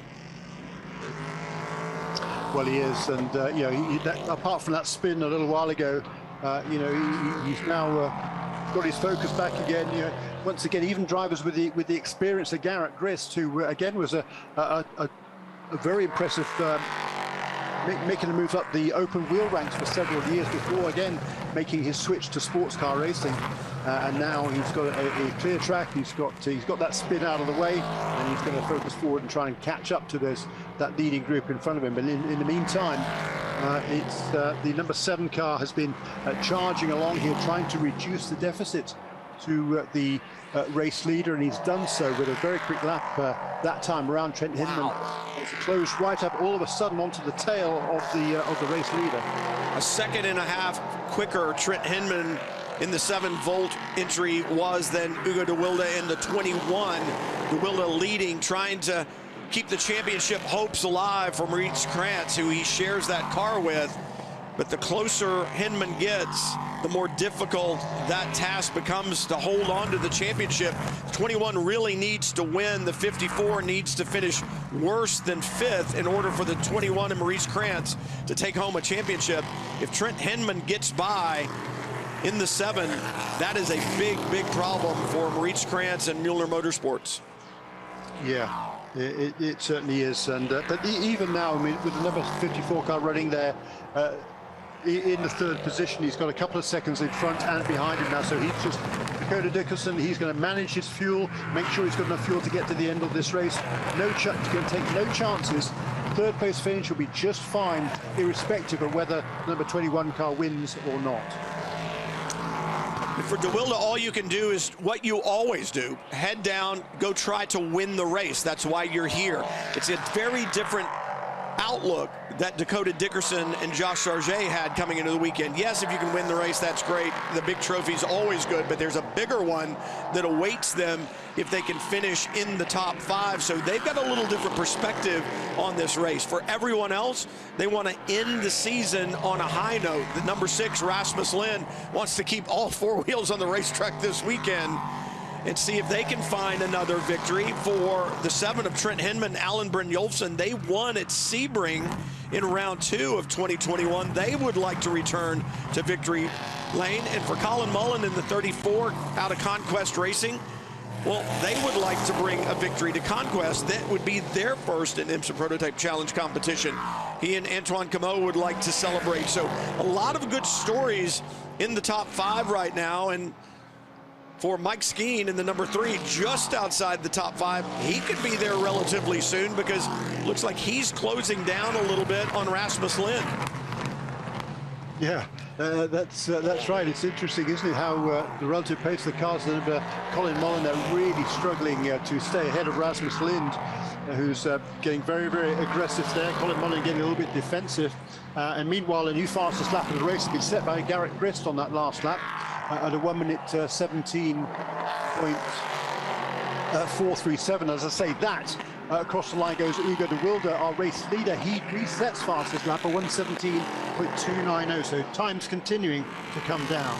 For de Wilde, he must have gotten caught in traffic, and that's what closed the gap down. But talk about closing a gap down. Mike Skeen right there, we said it, closing in on Rasmus Lind. A little mistake around the apex of turn 5 in that white and blue number 3, but he has been able to close down on the rear wing of Rasmus Lind, because Lind involved in that battle right now with Colin Mullin. They were side by side out of turn 10 the last time, and Mike Skeen just ate up the distance between them. Didn't he? That was rather interesting to see how quickly he made up that time. Skeen right there trying to become a part of this battle. 4th, 5th, and 6th on the track right now is de Wilde trying to pull and extend the gap to Hinman a little bit. He was able to do so again this time by, but the more this fight rages in front between the 6 and the 34, the white and black and red 34 of Colin Mullin in the Motel 6 entry of Rasmus Lind, the more Mike Skeen is going to be able to close. But, and look at that, Jeremy. The 34 and the 6 were not side by side that time. They ran pretty much nose to tail on the preferred line. They were able to run good lap times. Skeen dropped back a little bit, but as soon as they start going side by side and get the battle intensified again, Skeen jumps right back into the fight. He does. He doesn't seem to quite have the pace that he had at the beginning part of this stint, does he, Mike? Because he's a hugely experienced, a really, really fast driver, and as he's shown on several occasions in these cars, driving with Terry Olsen here. Mike Skeen has already had a win in these cars last year. He and Terry Olsen already had a 2nd place finish this year, driving together, so he's certainly got the speed. This is a top team is Junior 3 Racing, car number 3 and number 33, which is Garrett Grist, who just again reset the fastest lap of the race farther down the field. I think he's the last car on the lead lap now, is Garrett Grist in car number 33 in 9th position.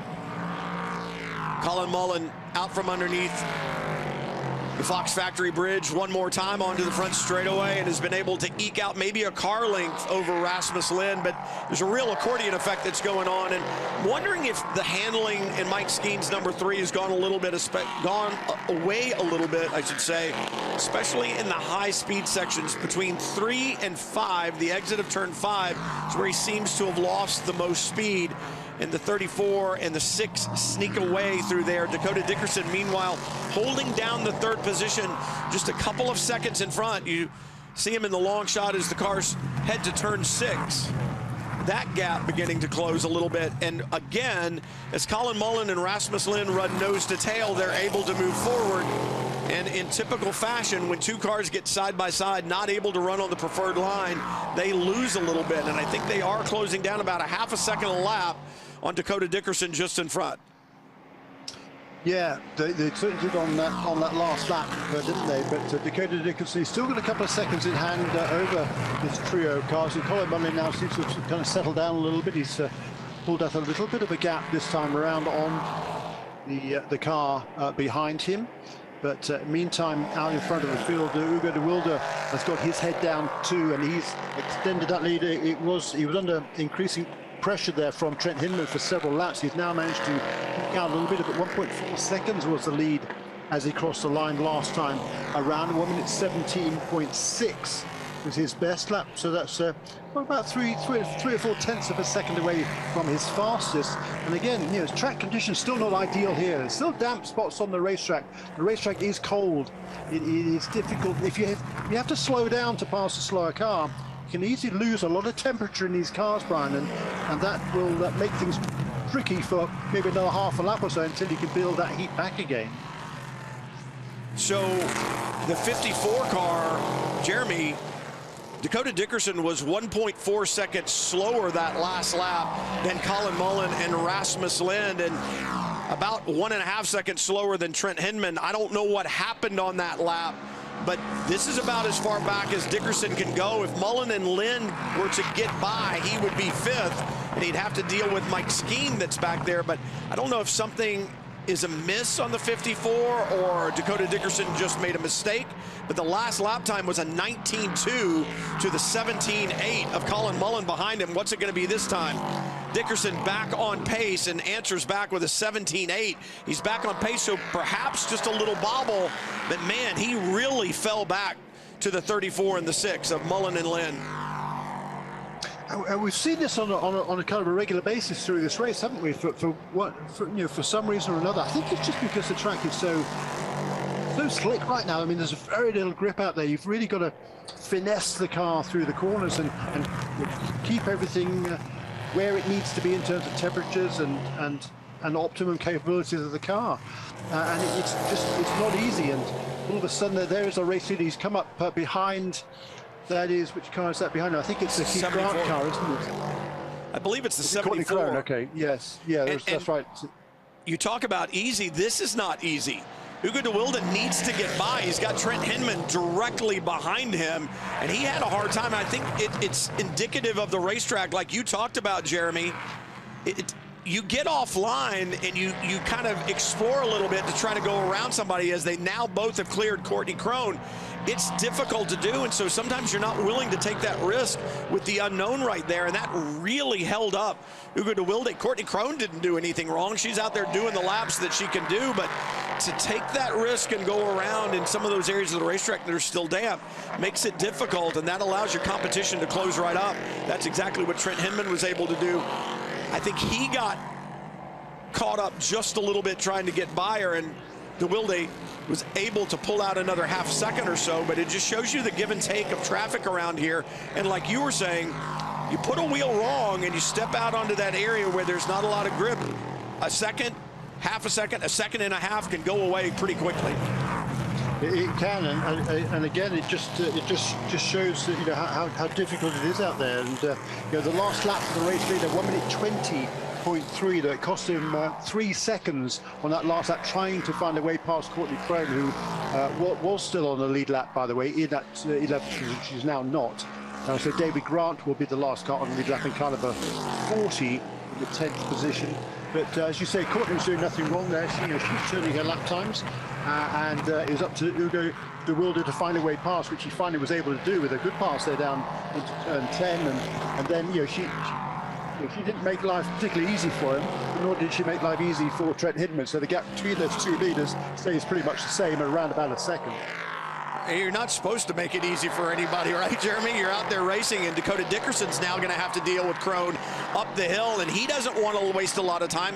You talked about it. 3 seconds is what the leaders lost trying to get around, and this is going to allow the 34 of Colin Mullin to get right back up there. Traffic gives and it takes away. Right now, it's taking away. Look at Dakota Dickerson.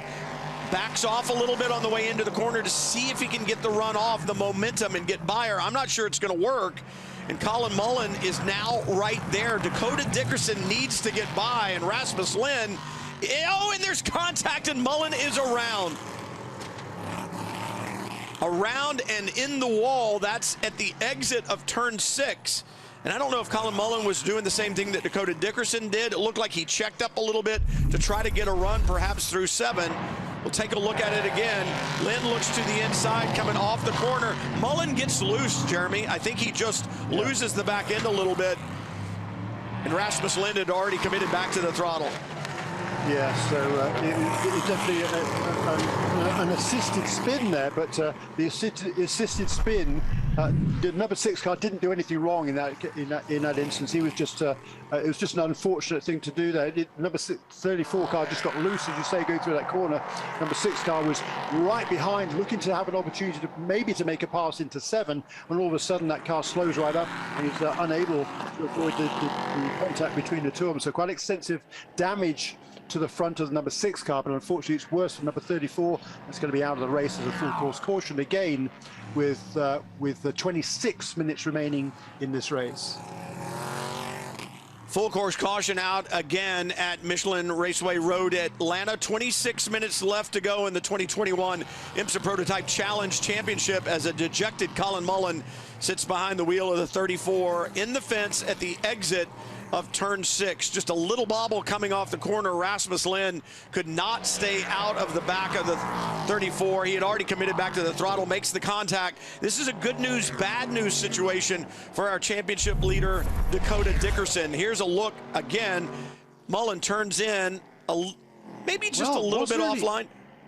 Well, was there any contact going into 6th there for the number 6 car? It's difficult to say from that angle. But certainly, you know, it's a strange place to get loose.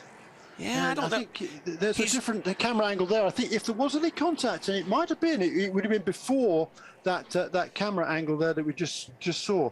Hard to say. Let's have another look from. Certainly very, very close, that's for sure. I don't think so. I think what happens, Jeremy, is Colin Mullin's a little offline. He's just slightly defensive. He's not blocking. Yep. He's just slightly offline. Remember, we've talked about the moisture that's still on the racetrack. You'll see it there in turn 6. And I think since he's just about a half a car width to the inside, he's got to tighten his hands a little more than he normally would through 6. And that little bit of additional steering, I think, just loosens up the back end of the car, coming off a little bit. And again, it's a very quick corner there. You're back in the throttle well before the apex. And I think Rasmus Lind had committed just about the time the traction went away on the back of the 34. And it just couldn't stay out of the back of him. But I say good news, bad news for Dakota Dickerson. The good news is there's a very fast car that was behind him that's not behind him anymore. The bad news is there's another fast car that's right behind him, although Rasmus Lind has some damage on the front end of the number 6. When this race restarts, he'll be right there behind Dakota Dickerson. Mike Skeen is there as well. Stephen McAleer is going to be joining in the fray because he'll be on the back of that train. We'll see if the 43 car has found the handle that they did not have in qualifying. So this is going to be a wild one with 24 minutes and 25 seconds to go in the 2021 season, and the championship is still not decided. That's right, and the two guys who did not want to see this caution period are our race leader, of course, Ugo de Wilde, who was, he just actually set his best lap as we came up to that full course caution. 1 minute 17.22 for the race leader. He'd actually extended that lead to Trent Hinman out to just over 2 seconds again, having lost it during that lap traffic a little while ago. There is Colin Mullin disappointedly out of the number 34 car for JMF Motorsports and Conquest Racing West, but another strong run there for Mullin. Disappointing way to finish off the season. But as I say, for Ugo de Wilde, he just set his best up, so he was extending that lead. That lead has now gone away again. Trent Hinman is going to be right on his tail for the restart. And then between Hinman and Dakota Dickerson is that lapped car of Courtney Crone, who isn't quite on the same pace as the leaders, but doing a nice job there in the 10th position, 1 lap down. And then the other guy who didn't want to see that caution is Dakota Dickerson, the championship leader, because all of a sudden again, he's got Rasmus Lind and Mike Skeen and Stephen McAleer and Dario Cangialosi and Garrett Chris. And didn't want to see that caution. It's all nose to tail behind him. Like I said, it was good news and bad news for Dakota Dickerson. The good news is there was a fast car that was right behind him that's now gone, but now the order's been filled in. The question is, what kind of handling deficiency, if any, will Rasmus Lind have in the number 6 Motel 6 entry? Significant damage to the front end of that car, and it looks like perhaps one of the dive planes, or that's, I think, what we call the cheese wedge that was actually off the back of Colin Mullin's car, just under the rear wing and out to the side where the taillights are on these prototype 3 cars. You see what looks to be some type of a wedge. I think that's the wedge that's shoved into the front of the 6. Yeah, that's going to be a real handful, particularly down through the S's and turn 5 as well. That's going to be really tricky for Rasmus Lind. But look, as we saw last time out of VAR, a little bit of adversity isn't a problem for this very gifted Swede. And we saw him do a masterful charge there, just 20 years of age, from Gothenburg in Sweden. He, again, Rasmus Lind, was one of the top contenders on the road to Indy and will remain so, because he's second in both the USF 2000 Championship and Indy Pro 2000 Championships, behind Kyle Kirkwood, who has won all 3 series now, including Indy Lights. Rasmus Lind, who made his Indy Lights debut towards the end of this year, and I believe is going to be running a full season next year at Indy Lights. So a really talented young man. To finish second to Kirkwood is no mean feat. He did it both years as a rookie, so clearly he is very, very talented as well. It's always frustrating to finish second, but when you finish second to someone like Kyle Kirkwood, you still have to understand you've done a very, very good job. It reminds me of our good friend and colleague Calvin Fish, Jeremy, who finished second in the Formula Ford 2000 Championship to someone named Senna back in England. You'll probably remember that.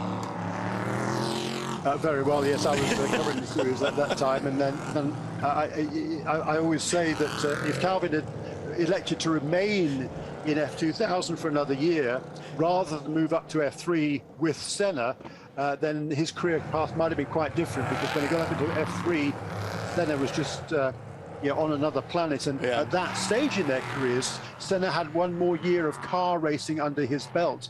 Calvin had come straight out of supercarts into into Formula 2000, Formula Ford 2000, whereas Senna, he'd done a year of Formula Ford 1600 previously, so he had a full year of racing experience under his belt. But Calvin, he's a heck of a talented driver. As you say, Senna, one of the all-time greats. Well, and following him into Formula 3 was, like you said, probably not the career move that you wanted to do, stay and win a championship, but that's easy to say at this point in time. I once asked Calvin, I said, didn't you get frustrated? You finished second to him like 15 times. I think he beat him twice. I said, didn't you get frustrated? Did you ever want to take him out? And he said, mate, I could never get close enough. He's doing himself a disservice, because he was often close. He was often close to Senna, that's for sure. And you say beat him a few times, but yeah, I mean, one of the all-time greats was Ayrton Senna, no question about it. Those were great years back then as well. And a great weekend here at Michelin Raceway Road, Atlanta. Fans have turned out in absolutely beautiful weather. It is cool. Sandwiches. And food on the grills. Smelled the campfire smoke in the air when I arrived at the track this morning, and it is just a great, great weekend. We're watching a championship unfold here with 19 minutes to go in IMSA Prototype Challenge from Road Atlanta. Championship leaders on the way in: Dakota Dickerson, Josh Sargé in their number 54 MLT Motorsports entry, and for Uga de Wilde and Maurice Krantz in the 21, they are doing everything that they can do to try to wrest that championship away. But it is going to be a brand new race when we go back to green with just a little more than 18 minutes to go. And by the time the green flag falls again, it will be even less than that. Lights now off on the safety car, so it'll be green this time by about 18-minute sprint to decide the championship. You ran the previous 5 1-hour and 45-minute races, and the points got tallied and totaled, but it's still not over with. It's going to come down to these last 18 minutes here at Road Atlanta. Yeah, and it's the sun. The sun is higher in the sky now. There's certainly a bit more temperature out there, but it's still in the 50-degree range, and that's pretty cold. And with these cars having run under the safety car for the last 4 laps, these Michelin tires will have lost pretty much all of their temperature. So again, it's going to be really tricky for these drivers at the restart run. And a completely different mindset for all the cars up front. For Uga de Wilde, he needs to win. Trent Hinman wants to win. The 54, Dakota Dickerson, 4th in the order right there, wants a championship, and he needs to be careful, and he is being careful right now. He looks and sees the bodywork coming off the 6, but is he being too careful? Dakota Dickerson falling backwards quickly, and the bodywork now askew on the 6 after the contact that he had with the 34. Where is Dickerson in the order? Yeah, he lost 3 or 4 places there, and that is not what he needs to do. He's going to have to make those places up again, and I think Courtney Crone could have done a little bit better job of getting out of the way of the leaders there, to be perfectly honest. But the big beneficiary certainly was the number 3 car. Rasmus Lind, he needs to be black flagged very, very quickly, because that car is extremely dangerous out there right now for the pursuing drivers, let alone for Rasmus Lind. Does the 54 have a problem, Jeremy? I mean, he's Dakota Dickerson still streaming backwards. A couple of cars in there are lap cars. They don't matter, but Lind has a problem. But Skeen was by. McAleer was by. Kangialosi was by. I think, what is up with that? Yeah, and what is Lind playing at there? I mean, he just moved right over on, I think that was Stephen McAleer trying to make a pass on the main straight there, and clearly number 6 car has a problem. That car has to come into the pits right now. To stay out there is ridiculous. Okay, finally, he's bringing it in there. He's going to do a good... But look at him coming down the straight. He just moves across on the number 43 of Stephen McAleer, makes a move to the right-hand side, and for some reason Lind decides to move across and try and block him. That's poor driving from Rasmus Lind. We've seen some very questionable driving tactics in this race. 17 on pit road as well. Take a look at the start. So as they come down for the restart, Dakota Dickerson just behind the yellow and black 74, and Rasmus Lind, you see the smoke coming off the car as that bodywork begins to fall apart and disintegrate, and then they head down to turn 1, and it looked like Dakota just backed out of it. I'm sure he didn't want any part of bodywork coming off the 6, but I'll tell you what happened there. Courtney Crone was on the outside, and she braked early for that corner, presumably to allow Dakota Dickerson to go down the inside. But Dakota was being cautious, and by the time he realized she was braking harder than he realized, he had to brake as well, because he could see that car to his inside, Rasmus Lind, even though it was damaged, and he didn't want to get caught up there and cause a wreck. So that's why I think what happened there, you can see from that tail end shot, the great shot it was heading into turn 1, Courtney Crone hard on the brakes there, I think to try and do the right thing and let the leaders go past, but unfortunately she did telegraph that move a little bit too late so far as Dakota Dickerson is concerned, and he was just caught between a rock and a hard place. Oh, this is a problem for Dakota Dickerson. 15 minutes to go, and coming into the weekend, you just needed to be careful. You needed to collect your points. You needed that 5th place finish, which should be in air quotes easy, because you look at their performance all season long and they've never been off of the podium. But that restart, when they came to it, I said 18 minutes will decide this championship.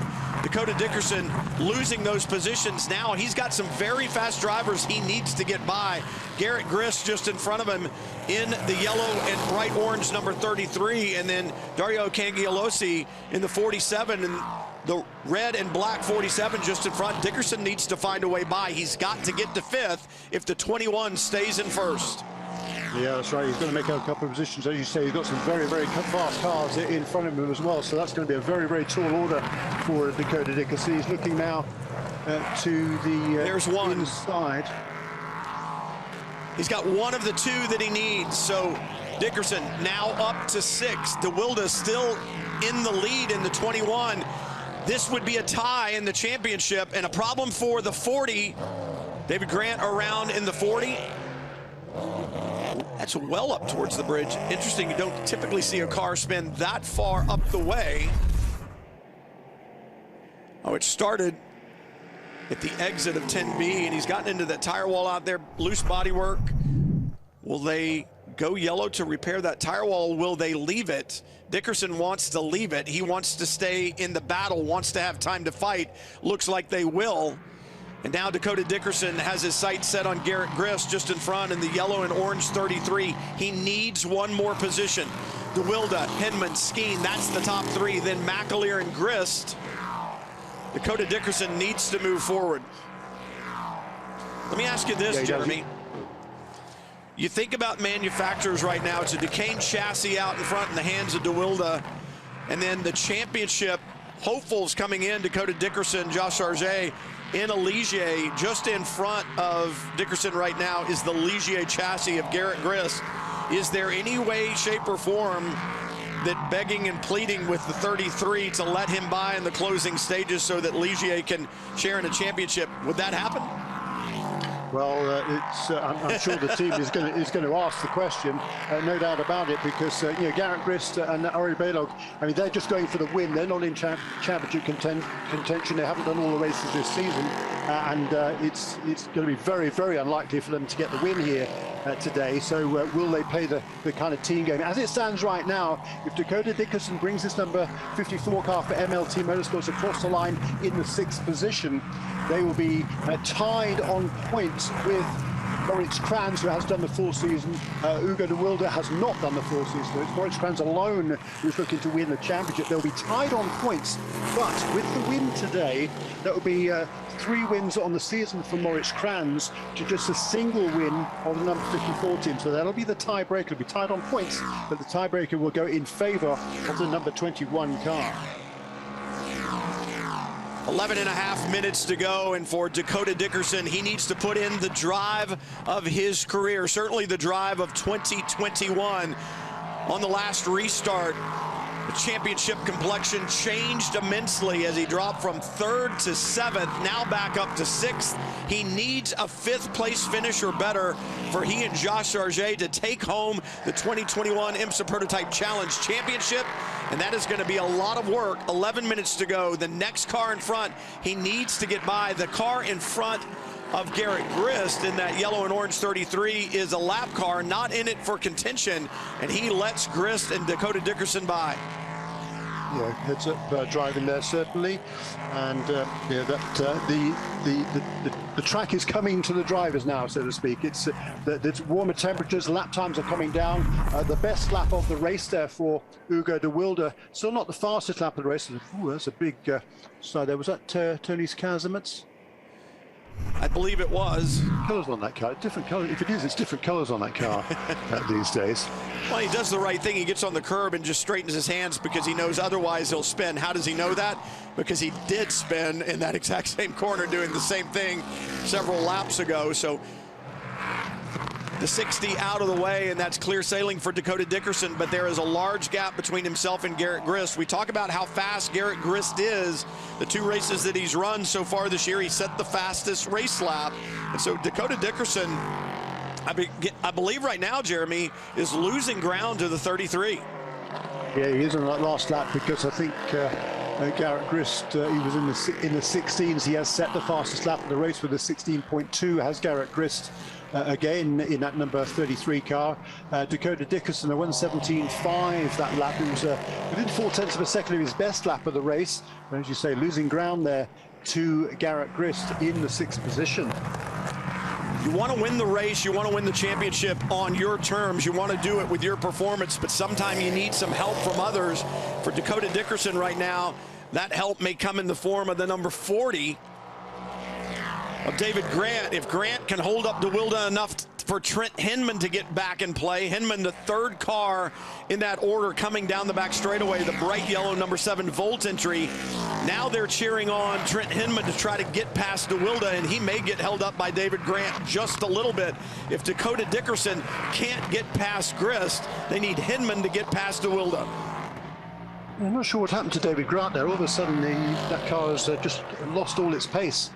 And he's going to get out of the way here, I think, heading into turn 1 and let the race leader go past. Yes, indeed he does.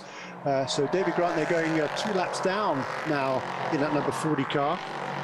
He had been on the lead lap at the restart, so clearly something amiss with that number 40 Duquesne run by JDC Motorsports. Well, when he went off there in 10B and made that contact with the wall, Jeremy, when he recovered from that spin, he actually came into the pit lane to check that car. So he's out of the way. He's let de Wilde through and Hinman, but Hinman's still just over a second behind, a little less than a second and a half off the rear wing of the 21. And in the distance, the 54, your championship leader on the way in, Dakota Dickerson, seems to be slipping back from the 33 of Garrett Grist just in front. He needs that position. Yeah, and he is losing ground again on that last lap. 1:17.2 for Dakota Dickerson. That's within 1/10 of a second of his fastest lap of the race.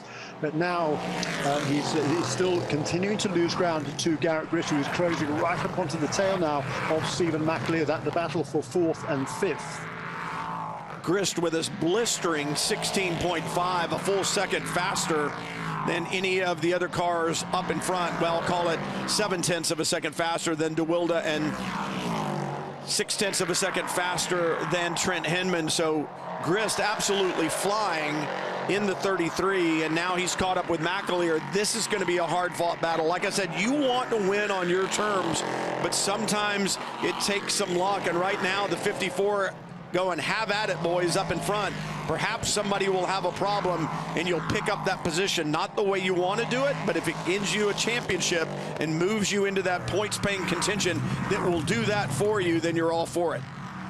Yeah, that is definitely the case here. This is certainly an interesting battle going on here between Stephen McAleer and Garrett Grist. Stephen McAleer in that Robillard Racing Car number 43, taken over from Joe Robillard, the team principal there. And Stephen McAleer, he's a busy guy this weekend. He's driving or involved in pretty much all of the races here. He's driving an Aston Martin, the Michelin Pilot Challenge. He's driving an LMP3 car, I think. No, he's driving a GTD car in the Petit Le Mans, beg your pardon, making his debut in that car this weekend. And he's also, he owns a bunch of cars that are racing in the Mazda MX-5 Challenge as well. So he's a busy guy this weekend. That's Stephen McAleer, who's hanging on to that fourth place at the moment from Garrett Grist.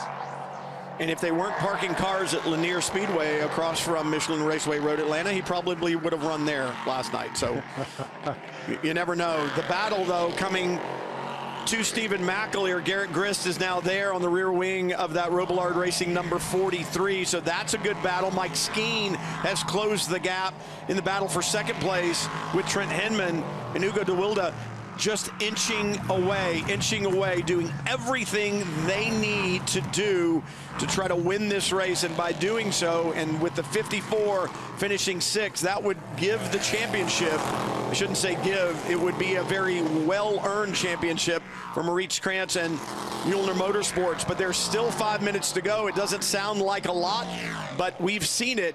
It can all change in the blink of an eye, just as it did for Dakota Dickerson on that last restart with 18 minutes to go. There is no question that Mueller Motorsports America car number 21, that has been the fastest car all season long. Maurice Krantz on the pole position for all 6 races. That's a remarkable feat in of itself.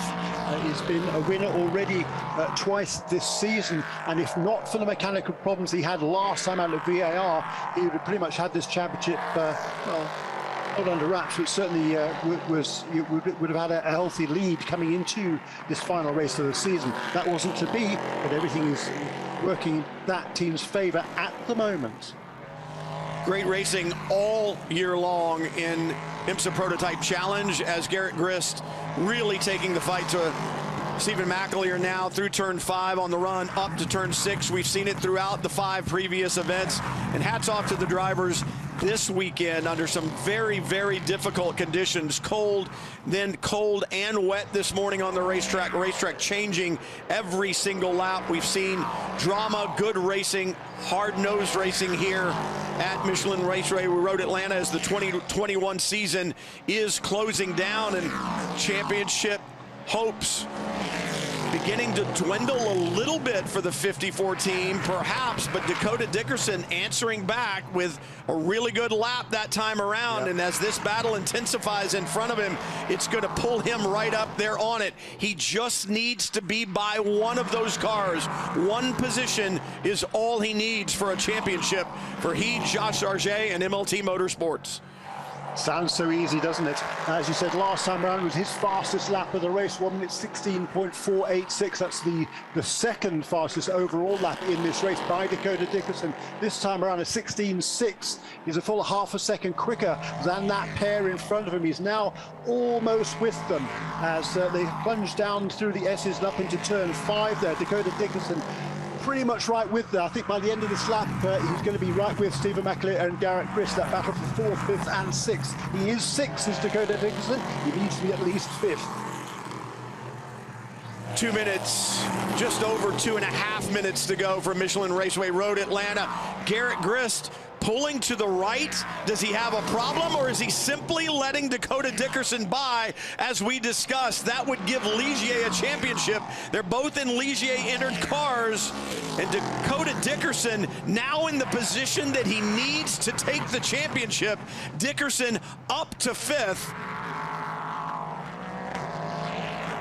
Wow. Wow, indeed. I mean, you're speechless, Jeremy.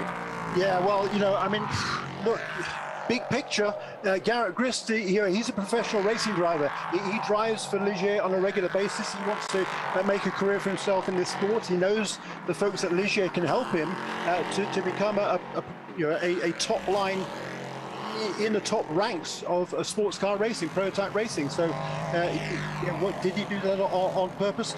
Quite likely. We will perhaps find out at the end of the race, but certainly, in some ways you hate to see that. In other ways, you completely understand it. There's two completely different viewpoints on what happened there. But the fact of the matter is that coming into this race, Dakota Dickerson and Josh Sargent, they were in the driver's seat. They had the championship lead coming into this weekend, and because of that restart, it all kind of went awry for them. But Dakota Dickerson turning some very, very quick laps now.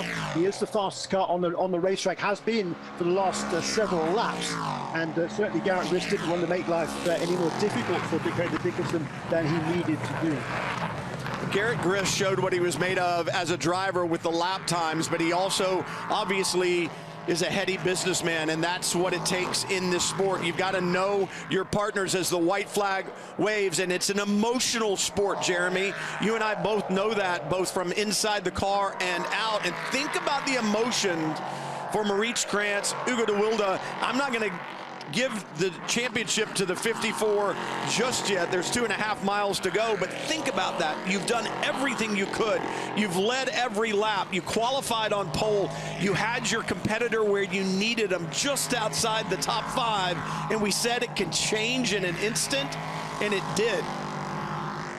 Yeah, and all these drivers have been around long enough to absolutely know that. Dakota Dickerson, he has had a huge amount of success in his career as a young racing driver. He's still only 24 years of age, from San Diego, California, a former winner in the F4 series in North America, the Formula 3 series as well, which is now Formula Regional, and also a Team USA scholarship winner. So he's showed his capabilities in the past, but this has been a fine performance by the number 31 team. Look at de Wilde now, just a couple of corners remaining.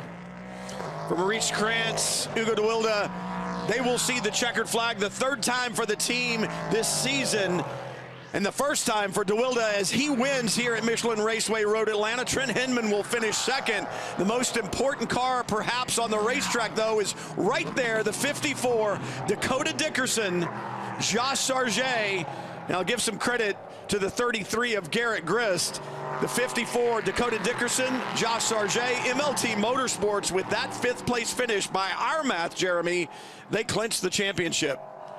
Yeah, by the smallest possible margin these days. The points have been increased by tenfold in the past, so it's a 10-point differential. Under the old point scoring system, just a single point then will separate Dakota Dickerson and Josh Sargent. Provisionally, they've got to get through post-race technical inspection, of course, but it's been a masterful performance by Maurice Krantz and then by Ugo de Wilde to bring that car home. And Dakota Dickerson, again, he was the fastest car on the track in the last few stages. Yes, he needed a little bit of help. He got that help, but it looks like the championship is going the way of MLT Motorsports. That team based right here at Michelin Raceway Road Atlanta. Dr. Mike Thompson and that team, the race engineer and strategist is Tom Brown, who's been around this sport for a long, long time. He's had a huge amount of success with all sorts of different categories, and it's been a really fine season for this team. It's not just a cliche, and that is the saying, it's not over until it's over. You just saw it. The race winner, de Wilde and Maurice Krantz, that's all well and good for them, but the championship, look at how it changed. Unofficial results, the 21 up front, Trent Hinman with a good run, another podium finish for Volt. Mike Skeen with a good run, as Stephen McAleer, and then Dakota Dickerson there in 5th. That's what they needed to do for the championship. For Rasmus Lind, a great season, but he's on the 2nd page of results there in 9th, then David Grant, and on through the rest of the field. A great season of IMSA Prototype Challenge Championship, a 2021 season, one that will be remembered. It came down to the line. Thanks for joining us, everyone, and what a great championship weekend we had here at Michelin Raceway Road Atlanta. For Jeremy Shaw, I'm Brian Till. Thanks for joining us all season long, and we'll see you soon in 2022. So long, everyone.